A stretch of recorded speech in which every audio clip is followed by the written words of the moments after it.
ईरानी फौज ने ये वाज़ेह किया है कि ईरानी फौज का आबनाए होर्मुज़ पर मुकम्मल स्ट्रेटेजिक कंट्रोल कायम है। अमरीकी अड्डों को हथियारों की फराहमी नहीं होने दी जाएगी। तर्जुमान ईरानी फौज ब्रिगेडियर जनरल मोहम्मद अकरमिनिया ने दावा किया कि जंग के दौरान खित्ते में हमले करके अमरीकी अड्डों पर मौजूद हथियारों को तबाह कर दिया गया था। आबनाए होर्मुज़ के रास्ते किसी भी मुल्क के जरिए अमरीकी अड्डों को मुतबादिल हथियारों की सप्लाई नहीं होने दी जाएगी। ईरान की फौज किसी भी खतरे से निपटने के लिए पहले से कहीं ज्यादा तैयार है।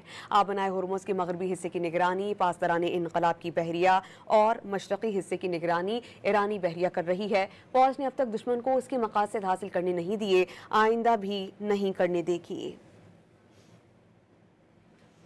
ईरानी फौज ने यह वाज़ेह किया है कि ईरानी फौज का आबनाए होर्मुज़ पर मुकम्मल स्ट्रेटेजिक कंट्रोल कायम है। अमरीकी अड्डों को हथियारों की फराहमी नहीं होने दी जाएगी। तर्जुमान ईरानी फौज ब्रिगेडियर जनरल मोहम्मद अकरमिनिया ने दावा किया कि जंग के दौरान खित्ते में हमले करके अमरीकी अड्डों पर मौजूद हथियारों को तबाह कर दिया गया था।